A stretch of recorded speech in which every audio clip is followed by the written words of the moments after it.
En télévision du Mali, nous recevons ce soir M. Mamadou Bakary Sangaré Blaise, candidat du parti CDS Mogotigue à l'élection présidentielle de 2013. Bonsoir M. Sangaré. Bonsoir monsieur. Monsieur Sangaré, pourquoi êtes-vous candidat à l'élection présidentielle? Quelles sont vos motivations? C'est d'abord une vocation, c'est aussi un engagement. Et mon cursus peut le témoigner parce que déjà depuis assez jeune, je me suis occupé de beaucoup de mouvements de jeunes où j'étais responsable, non seulement au niveau scolaire, mais au niveau local, au niveau des quartiers. Et ensuite, je crois que déjà j'avais cet instinct grégaire. Au départ, je ne me sentais à l'aise qu'avec un groupe, que quand je pouvais manager un groupe, donner des idées, donner des orientations. Je suis administrateur civil de formation à ENARC, donc j'ai déjà préparé au commandement civil. Et je me suis dit que tout cela pourrait avoir un aboutissement un jour.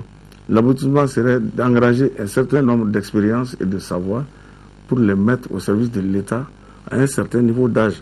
Parce qu'à ce niveau-là, on ne peut avoir que des ambitions pour son pays, mais plus pour soi-même. Je suis à la 3e tentative et je crois que maintenant j'ai assez d'expérience pour savoir ce que je veux pour mon pays. Monsieur Sangaré, quels sont vos axes prioritaires pour sortir notre pays de cette situation sociopolitique et économique? La priorité des priorités aujourd'hui au Mali, c'est recouvrer l'intégrité territoriale de notre pays, c'est restaurer la paix et la sécurité. C'est ensuite rétablir les grands équilibres macroéconomiques. C'est ensuite donner une orientation générale pour ce qui concerne la jeunesse. C'est aussi la gestion des ressources de l'État. C'est aussi s'occuper de la santé, s'occuper de la promotion culturelle. Moi, je dirais plutôt qu'on doit aller vers une refondation de l'économie de notre pays. N'oublions pas que nous faisons partie d'un ensemble UMOA composé de 16 pays et qui a plus de 200 millions d'habitants et que ces pays aussi sont en train de se préparer pour cette expansion économique, pour ce développement économique. Aussi, si nous ne voulons pas devenir simplement un marché d'absorption de la main-d'œuvre de nos concitoyens, je vais dire comme ça, entre guillemets, africains, ou de nos concitoyens sous-régionaux, autant qu'on soit préparé pour que ce soit plutôt un partenariat. Aujourd'hui, nous devons pouvoir faire une refondation de cette économie-là pour non seulement faire de la production chez nous, surtout fondée sur la transformation de nos produits pour créer la valeur ajoutée. Les gens oublient que tous les produits que nous avons aujourd'hui n'auront de valeur que si ces produits sont de chez nous, extraits de chez nous, mais surtout transformés chez nous à 2-3 étapes. C'est là où on crée la valeur ajoutée. Et c'est là aussi qu'on doit utiliser la main-d'œuvre. Je vous donne un exemple. L'extraction des minières, ça produit quoi? À part ceux qui font de la fouille, tout le personnel technique est du personnel étranger. Allez chercher quelles sont les compétences, allez chercher quelle est leur formation. Mais comprenez surtout que ce sont d'autres qui viennent créer non seulement de la richesse chez nous, mais qui aussi créent des emplois pour les ressortissants. Donc, moi je dis qu'il faut d'abord savoir sur quoi nous pouvons nous appuyer pour partir et voir quelle est l'intégration qu'on peut faire, l'harmonisation qu'on peut faire entre emploi. Et là, je ne dis pas emploi au hasard. Les gens pensent simplement recrutement, fonction publique, etc. Ce n'est pas ça. Il faut pouvoir créer, avec le développement économique, on crée des emplois à beaucoup de niveaux. Je vous donne un autre exemple. Vous savez qu'entre l'accueil d'une mangue et la consommation en France, vous avez à peu près 12 métiers. Mais il s'agit d'apprendre ces métiers-là. Il s'agit de faire en sorte que la mangue qui est produite chez nous, quand elle est présentée à Paris, que ce ne soit consommé qu'à Paris, que le reste de la valeur reste chez nous. Donc je dis que déjà à ce niveau-là, la préoccupation fondamentale, parce qu'il est vrai que la politique dirige le pays, mais c'est l'économie qui oriente aussi la politique. Si nous n'avons pas cette orientation, si nous n'avons pas cette pulsion économique pour donner un sens à notre vision politique, je crois que nous serons à côté de la plaque. Envisagez-vous une refonte des textes de base du Mali et comment comptez-vous le faire? Depuis bientôt 20 ans, nous avons les mêmes textes fondamentaux. Quelque part, ils sont frappés de sclérose. Bon, ils sont désuets. Il faut faire en sorte que les textes collent à la réalité, je ne dirais pas de tous les jours, parce que là, on va devoir exagérer, mais à la réalité, mandat par mandat, qu'on fasse une approche globale. Je prends l'exemple que je connais à peu près, spécialement, c'est l'exemple de la décentralisation.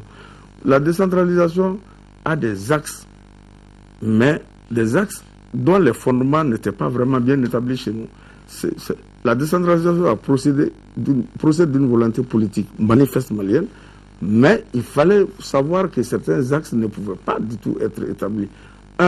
Cela suppose qu'il ne s'agit pas d'aller découper, mais cela suppose des compétences, cela suppose des ressources propres, cela suppose aussi qu'on exerce la tutelle de l'État seulement. Mais nous avons compris que nous sommes dans un pays unitaire qui a des habitudes de gestion administrative concentrées et qui déjà est déconcentré au niveau régional, au niveau local jusqu'au niveau des arrondissements, mais que pour avoir cette gestion décentralisée là, il fallait d'abord voir si chacune de ces communes pouvait créer ses propres ressources et s'autogérer avec les compétences locales. Maintenant, vous voyez qu'il faut pouvoir adapter la décentralisation en établissant plutôt un contrat-plan entre les communes et l'État. C'est que nous avons aujourd'hui des manuels de procédure qui ne rassurent pas. Pourquoi? Si on parle de changement, mais si simplement on pouvait faire en sorte que les textes soient tellement clairs que l'obtention d'une carte d'identité au Mali, dès que vous faites la demande à 8 h, que vous l'ayez à midi, vous allez voir que beaucoup de choses seront simplifiées. Je parle de ça pour simplement dire qu'on est malien, mais pour beaucoup d'autres choses, la simplification des procédures nécessite une relecture de ces textes-là. Ensuite, je prends quelque chose qui est très important pour la promotion économique. Vous avez beaucoup de textes qui gèrent les investissements dans ce pays-là.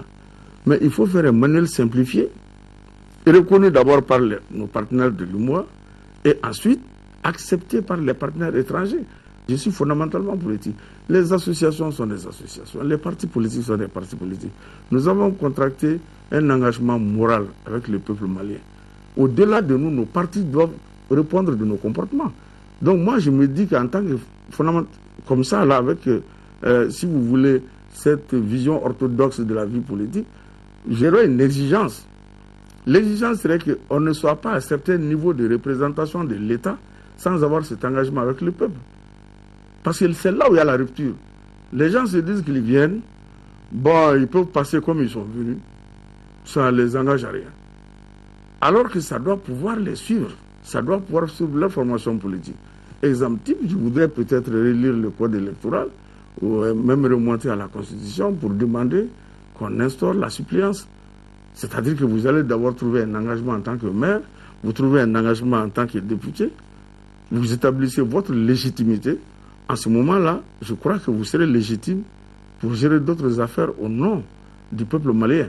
En ce moment, le peuple aura aussi sa sanction dans ses mains, vous démettre ou vous remettre. Je pense que tout ça, ce sont des choses qui doivent nous faire réfléchir et qui sont, si vous voulez, dans le panel d'action que je me propose de mettre en œuvre, pas brutalement, mais intelligemment, au fur et à mesure que les nécessités se feront sentir pour que les corrections soient ressenties comme un vrai changement pour le peuple malien. Parce que c'est pour ce peuple qu'on travaille. Et on doit se dire que toute décision politique qu'on prend doit répondre aux aspirations d'au moins 51% du peuple malien. Là, on aura géré démocratiquement. M. Sangaré, votre mot de la fin? Nous sommes un pays de croyants, il faut avoir foi en Dieu et il faut se faire confiance. Je me dis que mon pays vient de loin, de très loin, et que mon pays ira loin et très loin, que mon pays sera concurrentiel, que mon pays sera respectable et respecté, comme dans les temps anciens. Je me souviens que le Mali, déjà aux premières années de son indépendance, a payé les cotisations de certains États africains. Je me souviens, en tant que jeune pionnier, qu'on a été les premiers à recevoir beaucoup de chefs d'État ici, qu'on a été solidaire à beaucoup d'États pour les guerres d'indépendance, non seulement de façon, disons, personnelle, mais aussi de façon matérielle. Je me dis que le Mali, notre aspiration, et je me dis qu'aujourd'hui, il faut être convaincu d'une réflexion, c'est que moi je dis que l'avenir de ce Mali-là, c'est les jeunes, c'est l'école, et que plutôt que de dire brutalement et simplement, élémentairement comme ça, de préparer l'avenir de nos enfants, je dirais plutôt au nom de la CDS que nous devons préparer nos enfants plutôt pour l'avenir. Merci, M. Sangaré.